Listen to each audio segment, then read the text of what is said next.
بسم الله الرحمن الرحيم إن الذين آمنوا وعملوا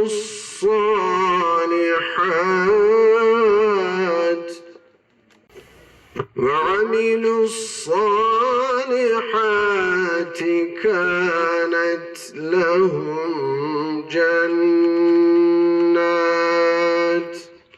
Değerli dostlar,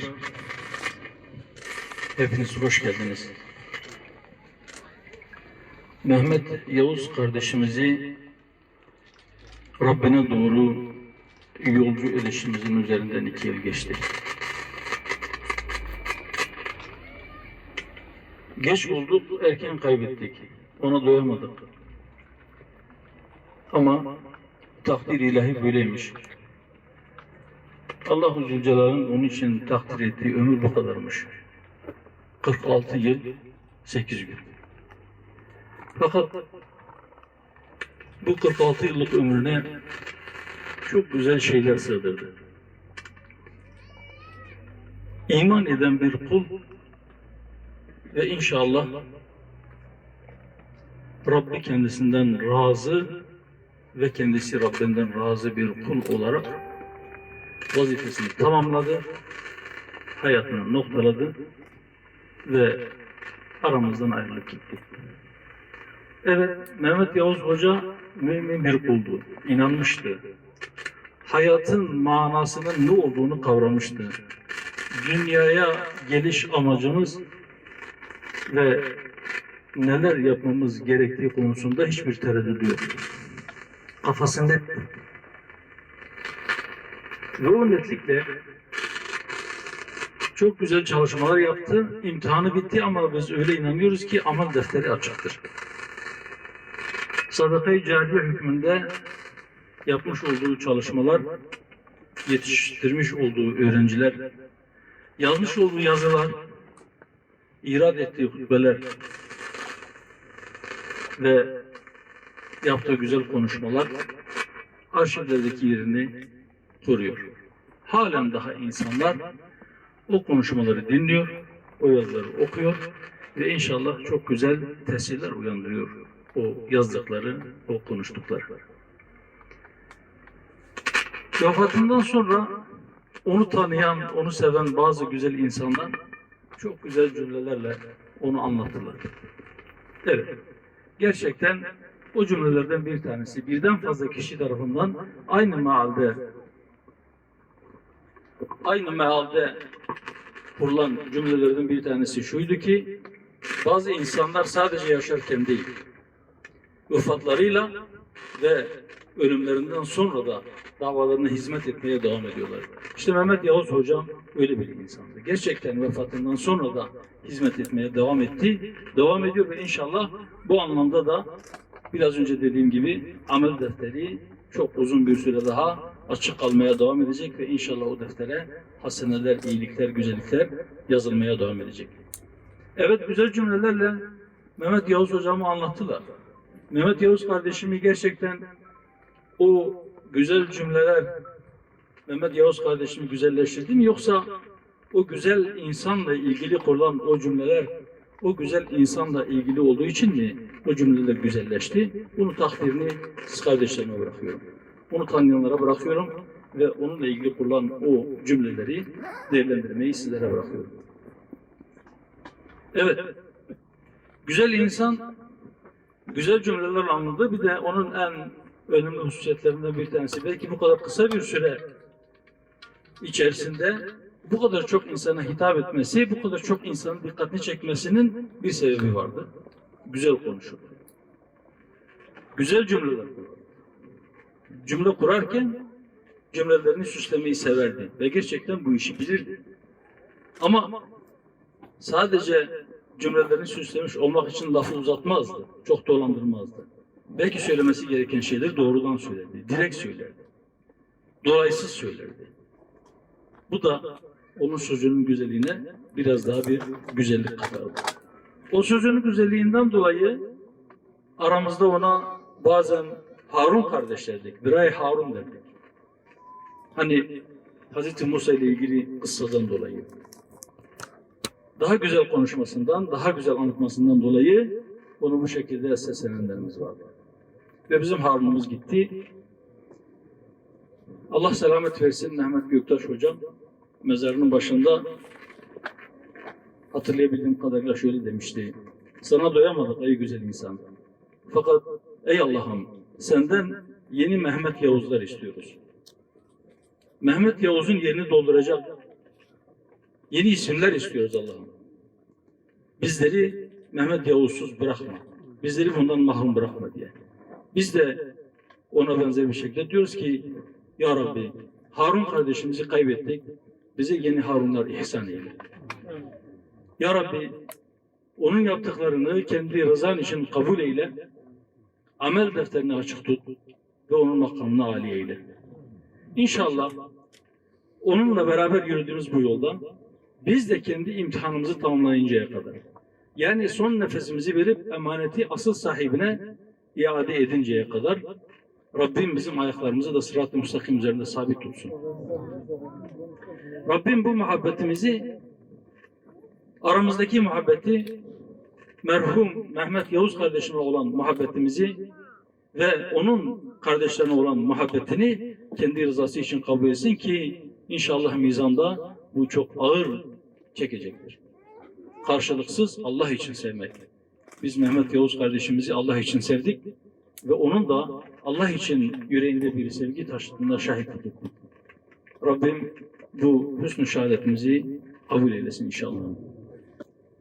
Hazreti Peygamber aleyhisselam bir hadis-i şerifinde diyor ya, korkutmayınız, müjdeleyiniz.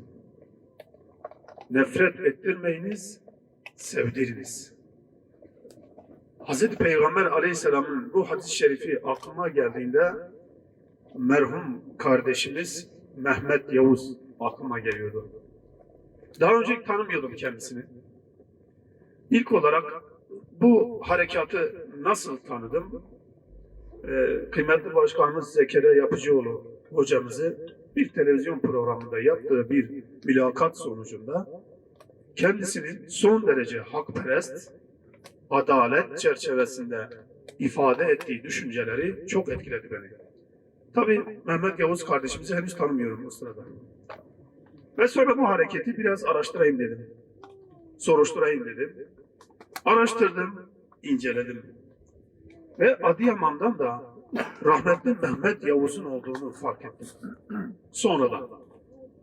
Ardından eski başkanımız, Adıyaman İl Başkanımız Ali Çelik hocamız buradaysa Allah kendisine razı olsun.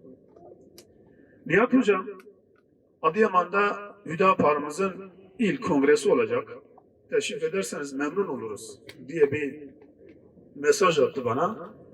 Dedim ki tabii ki Ali abi gelirim. Seve seve gelirim dedim. Çünkü oradan yüreğime hitap eden bir ses var. Gönlüme hitap eden bir nida var. Bunu görmemezlikten gelemezdim. Ve işimi gücümü bıraktım. Adıyaman'daki şimdiki eskiden bir konferans salonu hala bu aralar. Oraya gittim ve rahmetli Mehmet Yavuz'un o sırada konuşma yaptığını gördüm. İlk defa görüyorum tabii kendisini. Ve sonuna kadar nefessiz soluksuz dinledim. Allah razı olsun dedim kendisinden. Yüreğimizden, coğrafyamızdan, dünyamızdan mazlumların hakkını, duygularını, hislerini, acılarını gerçekten yüreğinden gelerek sanki onun vücudunda ve ruhu haletinde tecessüm etmiş gibi içtenlikle ifade eden Mehmet Yavuz kardeşimizi gerçekten Allah için çok sevdim. Konuşma bittikten sonra mutlaka tanışacağım dedim kendisiyle.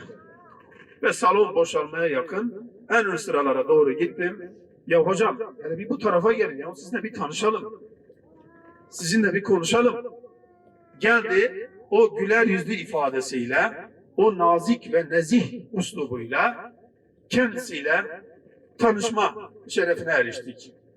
Ve sohbet ettik. Bundan sonraki Adıyaman'a geldiğimde hocam mutlaka sizinle görüşelim dedi.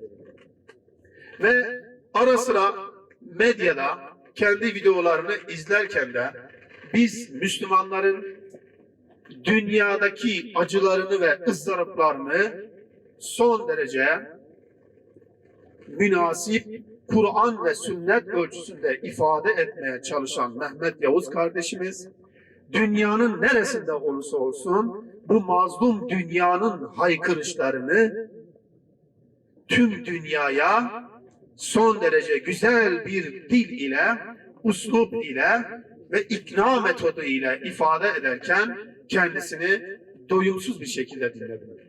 Allah kendisinden razı olsun. Bir gün yine Adıyaman'a teşrif ettiğinde yine telefon geldi. Nihat hocam, Mehmet Yavuz hocamız diyor ki Nihat hocamız da gelsin.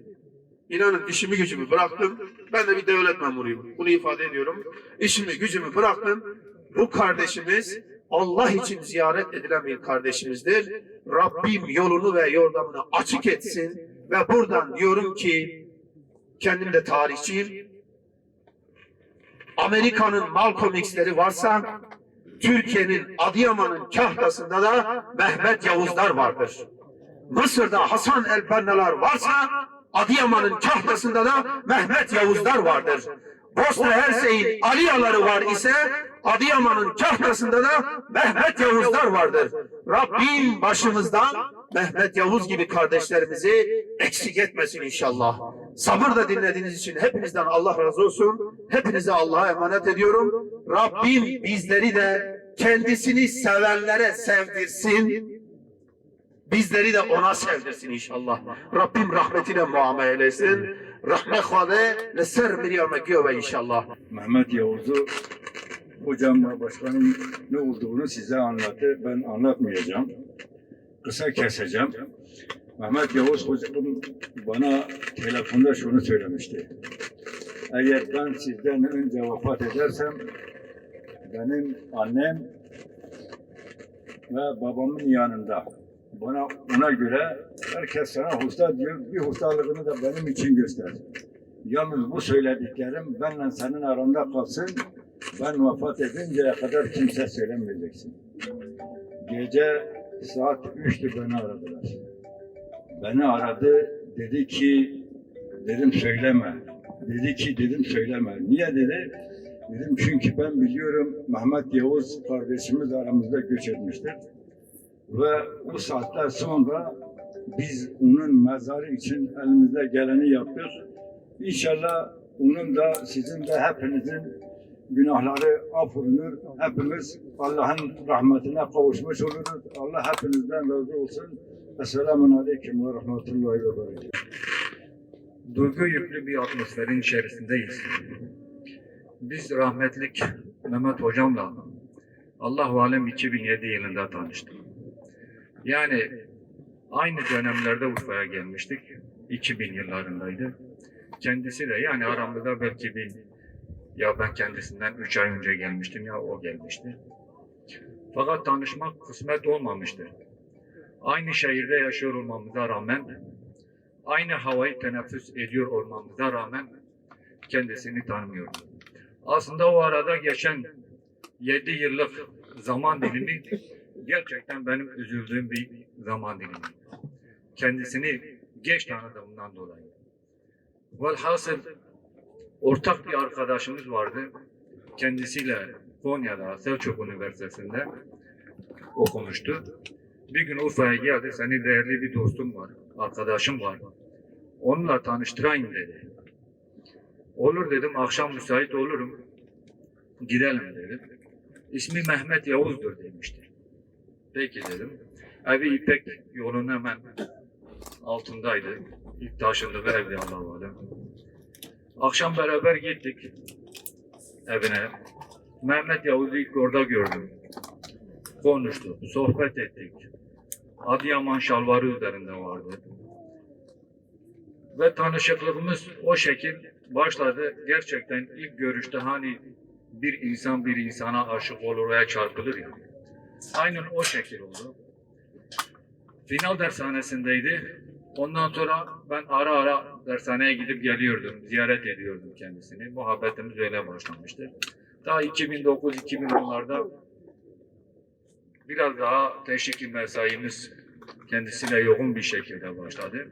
Hüdapar'ın kurulmasıyla birlikte, parti süreciyle birlikte daha yoğun 7-8 yıllık hemen hemen gece gündüz birbirimizi görmediğimiz gün yoktu. Çoğu akşamla beraber kalıyorduk.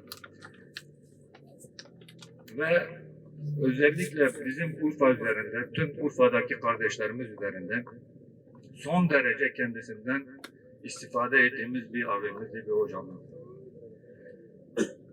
Bazen yollarda sürekli uzun yola da çıkıyorduk kendisiyle. Fakat o seçim dönemlerinde il başkanı olma hasebiyle hem yoğunluğumuz hem stresimiz biraz fazla oluyordu. Bazen bazı işler ters giderdi ya da verilen görev yerine getirilmemiştir. Ben biraz kızıyordum, sinirleniyordum, daralıyordum. Yanımdaydı, duyuyordu. Kapattıktan sonra aman diyordu başkanım. Aman diyordu. Tamam haklısın diyordu. Biraz sakin olalım diyordu. Olan olmuş, olmuşa çare yoktur. Birlikte ortak akılla istişare edelim. Ortak bir çözüm bulalım bu işe diyordu. Ve emin olun o söylemiyle birlikte öyle bir hemen rahatlıyorduk. Hemen birlikte meseleyi anlatıyorduk kendisine. Hemen ortaklaşa bir istişare ediyorduk. Ortak bir çözüm buluyorduk. Yani çözüm odaklı bir insan. Bugün onun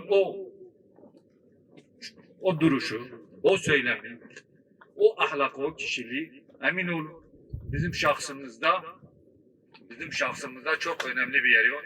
Bugün dahi olmuş, bütün hayatım boyunca bir sorun olduğu zaman aynı şekilde. Diyorum arkadaşlar, olan olmuş, olmuşa çare yok, birlikte düşünelim, ortak bir çözüm bulalım. Ve buna benzer belki kendisiyle yüzlerce anımız vardır. Burada hepsini söylemek zaten mümkün değildir. Sabırla dinlediğiniz için Allah hepinizden razı olsun. Rabbim kendisine tekrardan rahmet eylesin. Dava arkadaşlarına, ailesine ve hepimize sabırlar versin. Ve Rabbim Mehmet Yavuzları hiçbir zaman eksik etmesin. Ve en önemlisi de bizi biz yapan, Mehmet Yavuz da yapan ve diğer tüm kardeşlerimizi, şehit kardeşlerimizi ve bu davada bedel ödenmiş, vefat etmiş, şehit olmuş tüm kardeşlerimizin de emin olun hepimizin borçlu olduğumuz bir şey vardır. Bunu teğet geçmemek lazım. Biz her şeyimizi Allah'ın davasına bağlıyız, muhtacız ve her şeyimizi biz bu davaya borçluyuz. Yani bizi biz yapan bu davanın ta kendisidir. Bunu da hiçbir zaman unutmamalıyız. Allah hepinizden razı olsun. Esselamu Aleyküm ve Rahmetullahi ve Berekatuhu. Selamun Aleyküm. 2-3 gün önce bir rahatsızlık geçirdim. Onun nedeni boyut değil, normal bir rahatsızlık. Bugün Mehmet Yavuz Hoca'nın ölüm yıl dönümüydü. Kesinlikle de oturamazdım. Mutlaka gelmem gerekiyordu. Rahatsızlığın nedeni gelmemezlik diye bir durum söz konusu olmazdı. Geldim şu anda. Mehmet Hoca'yla televizyonda, sosyal medyada takip ediyordum. Kendisini canlı olarak hiç görmemiştir. Kafta'da oturan kardeşim, öğretmen olan kardeşim bu akşam Mehmet Yavuz'un Kafta'ya bir programı olduğunu söyledi.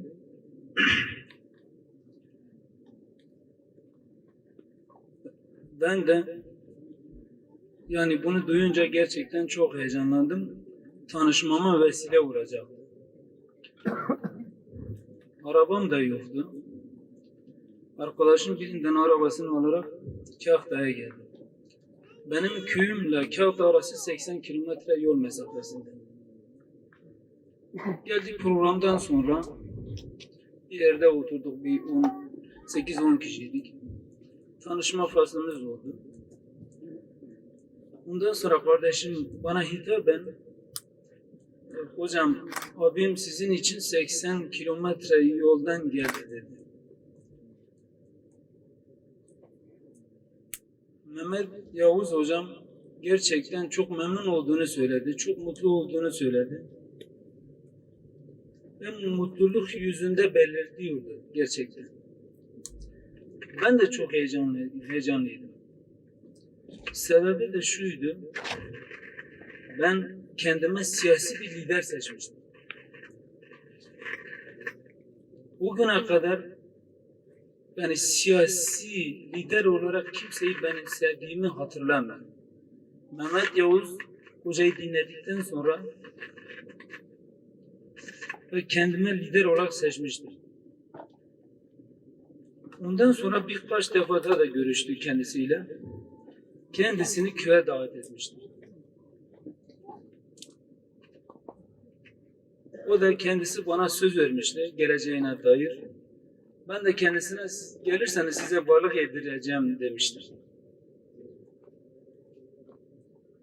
Sonra rahatsızlandı. Balık sezonu da kapandı. Ben gelir ümidiyle balığını dolapta saklamıştır.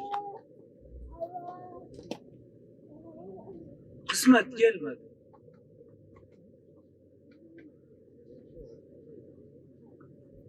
Sonra Hakk'a yürüdü. Bu dünyada iki kişinin ölümü beni çok etkilemiştir. Bir rahmetli babam beni çok etkilemiştir. Bir de Mehmet Yavuz hocam beni çok etkiledi. Babayı kaybediyorsun, herkesin etkileneceği bir durumdur. Ben liderimi kaybettim aslında. Yani geç tanınmıştım, erken kaybetmiştim. Olmaması gerekirdi ama Allah böyle takdir etti, böyle oldu. Biz de aman ne dedik. Başkanımın dediği gibi inşallah bundan sonra da Mehmet Yavuzlar mutlaka olacaktır. Ki eminiz ki olacaktır. Ama bıraktığı davayı kesinlikle bıraktığı yerde bırakmıyoruz. Sonuna kadar, ölümüne kadar. Gücümüzün yettiği kadar bu davayı devam ettireceğiz inşallah. Ve şunu da söylemek isterim. Arkadaşlarla böyle bir istişare yaptık. Mehmet Yavuz hocamla ilgili. Mehmet Yavuz hocam Kur'an-ı Kerim'de Rum suresinin 22. ayeti, Hucurat suresinin 13. ayetinin yaşayışıyla, fiiliyatıyla, siyasi duruşuyla gerçekten bu iki ayeti tefsir etmiş bir liderdir. Ben bunu kendisinden gerçekten gördüm.